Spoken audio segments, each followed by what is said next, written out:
तर मित्रांनो, आजच्या ब्लॉगची स्टार्टिंग झाली आहे जिल्हा परिषद हायस्कूल मधून, कारण आज आहे 26 जानेवारी आणि मी आलो शाळेमध्ये झेंडा फडकावसाठी. थोड्या वेळामध्ये आले आपले गोलू भाऊ आणि आज आपल्यासोबत होते पूर्ण टिपाईन ग्रुप. म्हणून आज ब्लॉग बनवायला थोडी मजा येणार आहे. इकड्यात विजू भाऊ आणि विजू भाऊला माझा एकच म्हणणं आहे, विजू भाऊ के आगे कोई बोल सकता है क्या? नाही.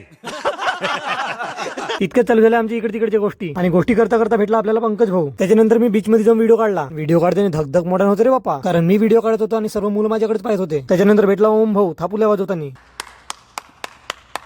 आणि फायनली थोड्या वेळानंतर ध्वजारोहण पण झालं.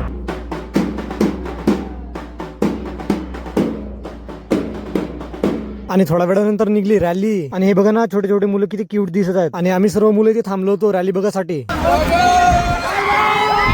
त्याच्यानंतर आम्ही पण निघला गाडीना रॅली बघासाठी. आणि मला पण आज माहित झालं की थोडे थोडे लोक मला पण ओळखायला लागले. त्याच्यानंतर आम्ही सर्व आला भंगामाई टेकर, आणि इथे पण चांगल्या प्रकारे ध्वजारोहण वगैरे झाला. आणि मी निघलो मग घराकडे जासाठी. दुपारी आलो मग मी कार्यक्रम बघासाठी. आणि इथे तर छोटे छोटे मुलं एवढे जबरदस्त डान्स करत होते, खूपच छान. आणि थोड्या वेळामध्ये असं डान्स करता करता असं काही झालं, ह्या डान्स ग्रुप मधले तर छोटे छोटे मुलं एवढे रडत होते की काही सांगायचं नको. पण हे मुलं तर रडताना पण खूप क्यूट दिसत होते. आणि इकडे बघा ना आमचा विजू भाऊ. तर असे झाले मित्रांनो आजचे कार्यक्रम. आणि माझ्याकडून तुम्हाला फक्त एकच प्रश्न, की 26 जानेवारीला झेंडा का फडकवतात, कमेंट मध्ये नक्की सांगा. तर चला मग आजच्या एवढाच, भेटूया आपण नेक्स्ट ब्लॉग मध्ये.